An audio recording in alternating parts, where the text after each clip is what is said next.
Chào mừng quý vị và các bạn đã quay trở lại với màn hình góc của chúng tôi ngày hôm nay. Kính thưa quý vị và các bạn thân mến, vào sáng ngày hôm nay chúng ta sẽ tìm hiểu Phun-Rô là gì. Kính thưa quý vị và các bạn thân mến, Phun-Rô là mặt trận thống nhất đấu tranh của các sắc tộc bị áp bức,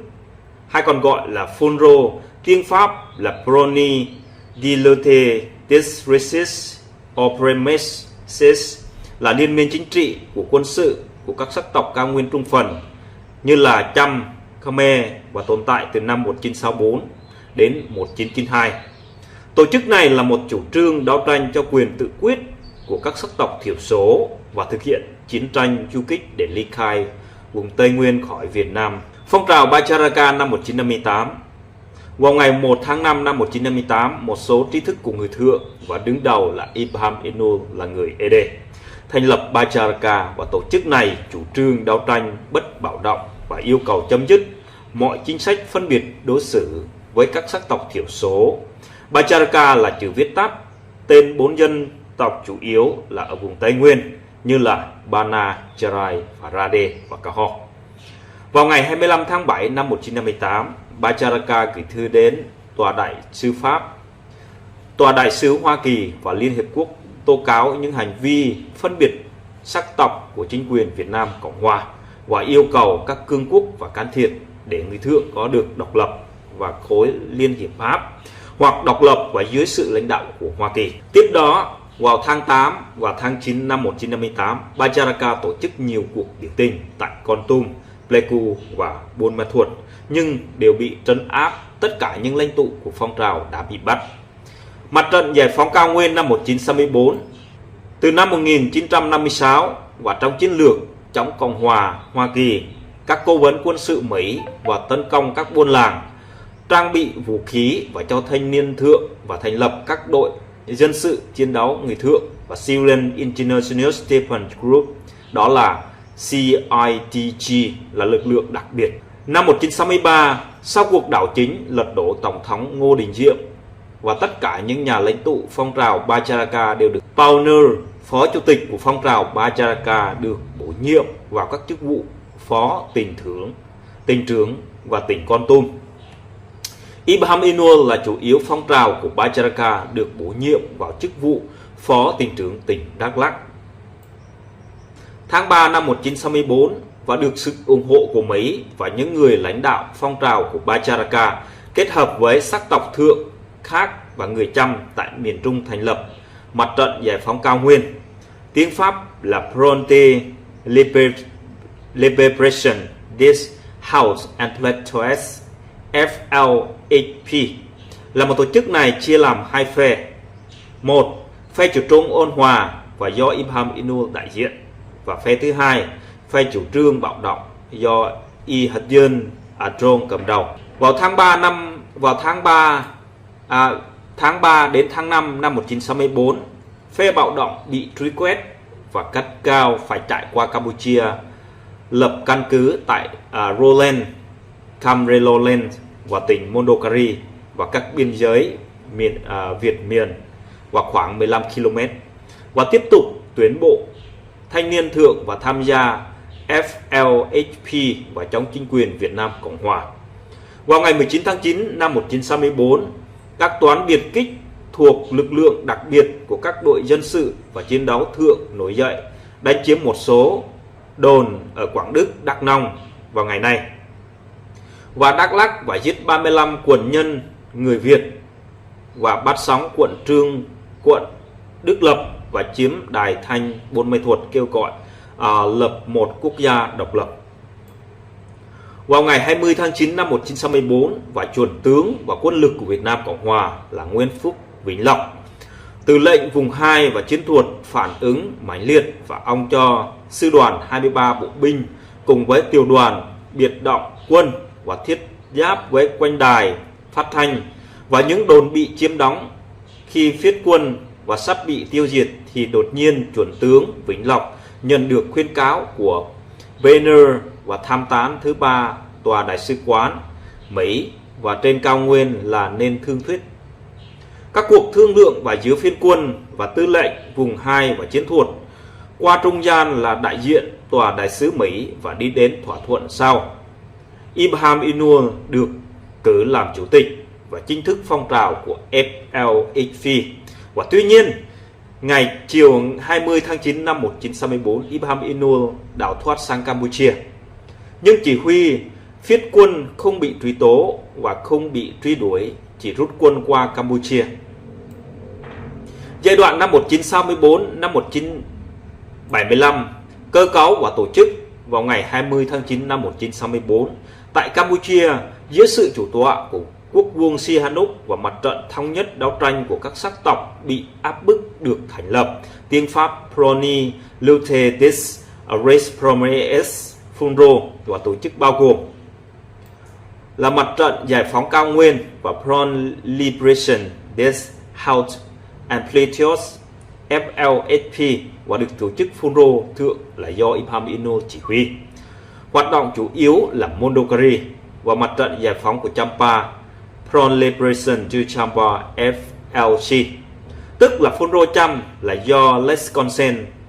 một tướng nhảy dù người Khmer gốc Cham lãnh đạo. Hoạt động chủ yếu là Ninh Thuận. 3 là mặt trận giải phóng Champa Krom Front Liberation du Kampuchea Krom FLKK, tức là Funro Khmer hạ là do Chao Tera làm đại diện và hoạt động chủ yếu tại đồng bằng sông Cửu Long. Mặt trận giải phóng Champa Bắc Front Liberation and du Kampuchea North FLKN, tức là Funro Khmer thượng và hoạt động chủ yếu là hạ Lào. Hiệu kỳ của Funro hình chữ nhật và gồm 3 sọc màu xanh biển và tượng trưng cho biển cả, màu đỏ là tượng trưng cho đấu tranh và màu xanh là lá cây của rừng núi,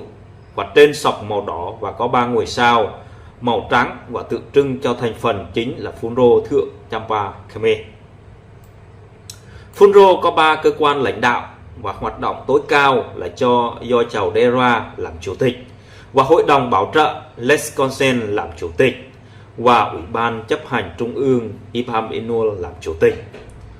Trong thực tế, Ibrahim Inul chỉ giữ vai trò biểu tượng phong trào, người trực tiếp lãnh đạo Lesconsen và Funro thượng là do Ibrahim Inul làm chủ tịch vẫn bị phân hóa thành 2 nhóm. Funro là do Ibrahim Inul là chủ tịch vẫn bị phân hóa thành 2 nhóm. Nhóm dân sự ôn hòa là do Ibrahim Inul lãnh đạo chủ trương vận động Hoa Kỳ làm áp lực với chính phủ Việt Nam Cộng Hòa để Funro thượng về Việt Nam hoạt động một cách chính thức. Nhóm quân sự quá khích là do Ihadrun Atong lãnh đạo chủ trương dùng bạo lực thành lập quốc gia độc lập. Cách hoạt động của Funro ở đây vào ngày 29 tháng 7 năm 1965, nhóm quân sự quá khích và đem 200 quân của Funro thượng vượt biên giới tấn công và chiếm giữ đồn Buôn Prieng và rút lui dẫn theo 181 người dân sự và chiến đấu của người thượng. Cho đến ngày 15 tháng 10 năm 1964 và một đại hội của các sắc tộc người thượng và được triệu tập tại Pleiku để chuẩn bị cho một số chính sách đối với người thượng tốt hơn. Vào ngày 2 tháng 8 năm 1965, một tuyên cáo chung và hợp tác kinh thượng và trong nỗ lực tìm kiếm một giải pháp hòa bình và chống cộng được ký kết. Vào ngày 15 tháng 9 năm 1965, buổi lễ nạp vũ khí 500 Funro thượng và được tổ chức tại Buôn Bua. Việc thương lượng và hòa giải của chính quyền Việt Nam Cộng Hòa và phe Funro đang diễn suốt xuôi xẻ từ ngày 12 tháng 12 đến ngày 18 tháng 12 năm 1965. Nhóm Funro qua kích động và tấn công đồn Phú Thiện, sát hại 32 người và làm bị thương 26 người, chiếm đồn Krông Pách và giết binh sĩ người Kinh, và đột nhập tòa hành chánh và tiêu khu Quảng Đức và giết người Kinh và treo cờ Funro. Trong khi chuẩn tướng Vĩnh Lộc và tư lệnh vùng 2 và Chiến Thuật đang chỉ huy quân đội và tấn công vào những các nơi bị chiếm và bắt tù binh, truy đuổi quân Funro, và chỉ đột nhiên nhận là được khuyến cáo tòa đại sứ Hoa Kỳ với yêu cầu nương tay và để những nhân vật cầm đầu chạy sang Campuchia. Nhận được tin nổi loạn, của Việt Nam từ Ibrahim Inul cho chặn bắt những phần thưởng từ khoa kích tại biên giới đem qua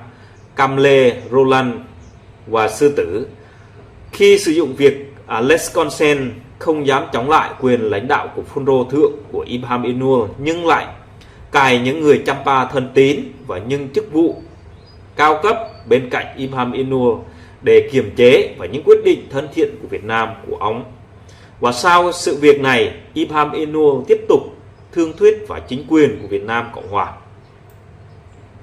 Tiếp theo là ngày 20 tháng 9 năm 1966, Lesconsen đem quân bao vây Cam Lê, Roland và ép Ibrahim Inul nhường lãnh thổ với mặt trận giải phóng cao nguyên cho mặt trận giải phóng Champa FLC. Và những âm mưu này bất thành, và Trung tá IM mang quân đến giải vây Cam Lê, Roland vào ngày 12 tháng 2 năm 1966. Tòa án quân sự vùng 2 chiến thuật và xử những quân nhân thượng phản loạn cấp thấp và 4 án tử hình và 1 chung thân và nhiều án khổ sai vào ngày 12 tháng 6 năm 1967. Và Ibrahim Inul dẫn đầu một phái đoàn đến Buôn Ma Thuột và thương nghị và yêu cầu chính quyền Việt Nam Cộng Hòa nhanh chóng ban hành quy chế riêng cho người thượng. Vào ngày 25 và ngày 26 tháng 6 năm 1967, một đại hội của các sắc tộc thiểu số trên toàn miền Việt Nam và được triệu tập để đúc kết và thỉnh nguyện cho chúng người thiểu số. Vào ngày 29 tháng 8 năm 1967, Buôn Ma Thuột đại hội các sắc tộc được tổ chức dưới sự chủ tọa của Nguyễn Văn Thiệu, Chủ tịch của Ủy ban lãnh đạo quốc gia, tương đương Tổng thống, và Thiếu tướng Nguyễn Cao Kỳ, Chủ tịch Ủy ban Hành pháp Trung ương, tương đương Thủ tướng vào ngày 11 tháng 12 năm 1968. Cuộc thương lượng và định giữa phun rô và chính quyền Việt Nam Hoa Kỳ để đến cách đảo thuận. Phong trào phun rô được quyền có một hiệu kỳ là không phải quốc kỳ. Bộ sắc tộc được thành lập vào do một người thượng lãnh đạo. Một tỉnh thường phó tỉnh trưởng và thượng sẽ được để cử tại một tỉnh ở đông người ở thượng ở người thượng ở. Những lực lượng địa phương với quân thượng phải đặt dưới quyền chỉ huy của những sĩ quan thượng, và lễ ký kết sẽ được cử thành tại Buôn Ma Thuột năm 1969. Phái đoàn Ibrahim Inul và sẽ quay trở về Việt Nam luôn. Vào ngày 30 tháng 12 năm 1968, và trước khi quân lực của Việt Nam Cộng Hòa đem trực thăng sang Cam Lê, Roland và đón Ibrahim Inul và lực lượng phun rô thượng Buôn Ma Thuột, thì Lesconsen đã đem quân đội Hoàng gia Campuchia bao vây Cam Roland và bắt Ibrahim Inul đưa vào Phnom Penh giam lỏng, và cho đến khi ông bị Khmer Đỏ hành quyết vào tháng 4 năm 1975. Vào ngày 1 tháng 2 năm 1969, hiệp ước cuối cùng được ký kết và giữa ông Pauner và đại diện của Việt Nam Cộng Hòa và Y Hatia Atron thay Ibrahim Inul đại diện phun rô dưới sự chủ tọa của Tổng thống Nguyễn Văn Thiệu. Tuy nhiên, một số người các sắc tộc thượng và Chăm vẫn chưa hài lòng, và phong trào phun rô tiếp tục đấu tranh trong bóng tối. Cho đến năm 1975 đến 1992 hoạt động tại Việt Nam. Sau khi Sài Gòn giải phóng, hàng ngàn quân của phun rô do Igenia Krieng và chỉ huy tiếp tục tiến hành chiến tranh du kích chống lại chính quyền Việt Nam. Nhưng lời hứa của người Mỹ về việc viện trợ cho họ bao giờ trở thành hiện thực. Lợi dụng tình trạng hỗn độn và trên cao nguyên giữa tháng 3 năm 1975, phun rô cho thủ nhặt vũ khí và quân trang và quân dụng do quân lực lượng của Việt Nam Cộng Hòa bỏ lại. Họ cùng nhân thời cơ hội này ra lệnh cho các đơn vị phun rô và chiếm nhiều đồn bót dọc và vùng biên giới và một số làng tại Kon Tum, Pleiku và Đắk Lắk, Quảng Đức, Lâm Đồng và Ninh Thuận. Tại Phan Rang giữa tháng 4 năm 1975, lực lượng phun rô Chăm với khoảng 2.000 người tải súng và thành lập những đội du kích và bảo vệ thôn ấp và treo cờ phun rô khắp nơi. Và khi quân đội nhân dân Việt Nam tiến vào phun rô chăm nổ súng chống lại, nhưng bị đánh bại nhanh chóng, và một số bị thiệt mạng, và một số bị bắt, và một số khác trốn lên cao nguyên Di Linh hợp cùng với nhóm phun rô thượng và tiếp tục cho đấu tranh. Giữa năm 1975, phun rô quân khu chặn đánh vào các đường tiếp tế từ Đồng Bằng đến Kon Tum, và phun rô quân khu 2 và tấn công các buôn làng quanh Pleiku và Cheo Reo, sát hại nhiều cán bộ cộng sản. Và phun rô quân khu 3 và chiếm quân Lạc Thiện và Buôn Hồ, Krông Pách, và giết hại làm bị thương hàng chục cán bộ và bộ đội, phục kích các đoàn xe quân sự, hàng khách trên các quốc gia 14 và 19. Và phun rô quân khu 4 đánh phá các quân Đòn Dương và Đức Trọng, Lạc Dương và Di Linh, chặn xét đổ và các quốc lộ 15, 20, 21 và phun rô quân khu 5 và lôi kéo hàng ngàn thanh niên Chăm và Raglai vào bừng. Vào ngày vào tháng 6 năm 1975, chính quyền Việt Nam mở chiến dịch hành quân và quy mô truy quét phun rô trên khắp Tây Nguyên với chiến xa trọng pháo yểm trợ và đánh vào những xảo huyệt của phun rô tại Đắk Lắk, Lâm Nguyên với chiến xa phong trào yểm trợ, đồng thời và tại Tuyến Đức và chiếm lại quân huyện, buôn làng nằm trong tay phun rô. Nhiều cán bộ phun rô thượng cao cấp và lần lượt bị bắt như là Y Chuan Mlo, Yuan Yu và Y Blengamok, Y Nguê Buôn Đắp và Y Chue Nia và Nai Cú, Nai Phun và Nai Rong bị trong các trại cải tạo tại Buôn Mê Thuột và Lâm Đồng. Hơn 2.000 quân Tân quân và phun rô Dega chạy sang Campuchia lánh nạn và được Khmer tiếp nhận, và họ được giúp đỡ trang bị và thêm một tiến quà Việt Nam đánh chiếm các làng ven biển tại Lâm Đồng, Song Bé và Đắk Lắk. Những trận đánh tại vùng biên giới dọc các quốc lộ và trong những năm 1975 đến 1976 rất dữ dội. Tại Đắk Lắk cuối tháng 5 1976, một số lãnh tụ người thượng bị giam, Y Chao Nia, Nai Phul và Nai Rong, Nai Cú cùng với nhiều người khác vượt ngục và ám sát lãnh đạo phun rô Dega, cổ gồm ông Capa Cây, Họ Tênh, Nia Kadam và Bộ Ngoại giao phun rô, Y Bách Iban, Y Hati, Amang Bon và Y Kronia Kadam để giành quyền lãnh đạo. Tháng 7 năm 1977, và nhóm người này thành lập một chính phủ mới và bộ chỉ huy đặt tại Lạc Dương và phía Bắc Đà Lạt. Y Chao bị đánh thiếu tướng Park Kawe và tự phong là thủ tướng, và Y Túc là người Cơ Ho làm đồng lý văn phòng, Nai Cúc và bộ trưởng quốc phòng, Nai Rong là trung tá và bộ trưởng ngoại giao, Nai Phol là bộ trưởng nội vụ, cả ba là người Charai. Tổ chức quân sự này giữa Y Như Cũ gồm 5 quân khu, và nhưng chỉ quân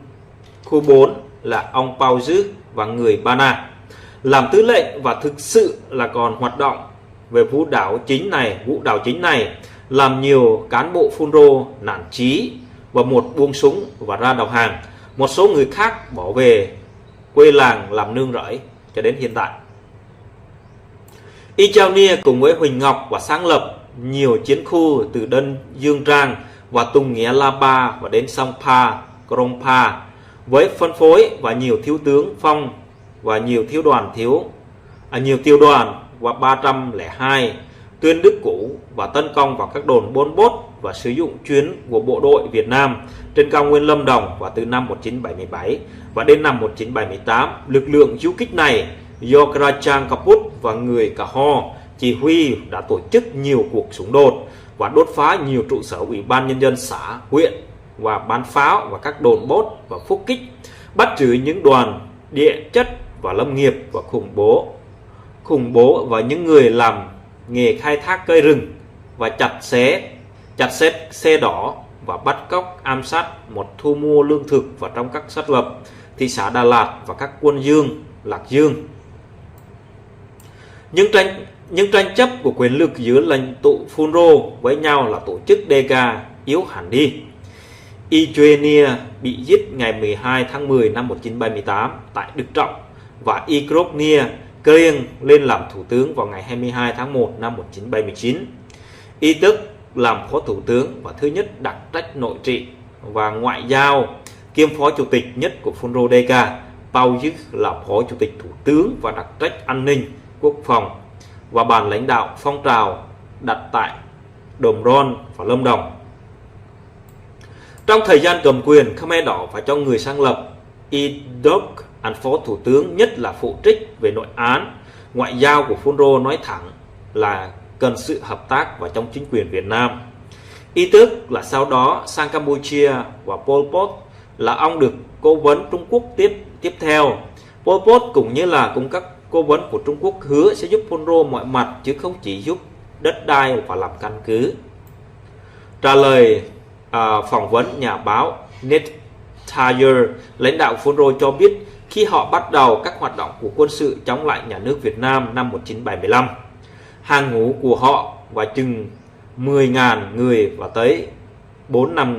năm sau với quân đội nhân dân Việt Nam đã tiêu diệt hoặc bắt tổng cộng khoảng 8.000 người trong số họ và khiến họ chỉ còn chừng 2.000 người hoạt động tại Việt Nam. Phunro tiếp tục hoạt động tại vùng hẻo lánh tại Tây Nguyên cuối năm 1970 nhưng ngày càng suy yếu vì chia rẽ nội bộ và bị kẹt giữa các xung đột giữa Khmer Đỏ và Việt Nam. Hoạt động tại Việt Nam sau khi Sài Gòn giải phóng, hàng ngàn quân Phunro do Igropnia Krieng là chỉ huy tiếp tục hành chiến tranh du kích và chống lại chính quyền Việt Nam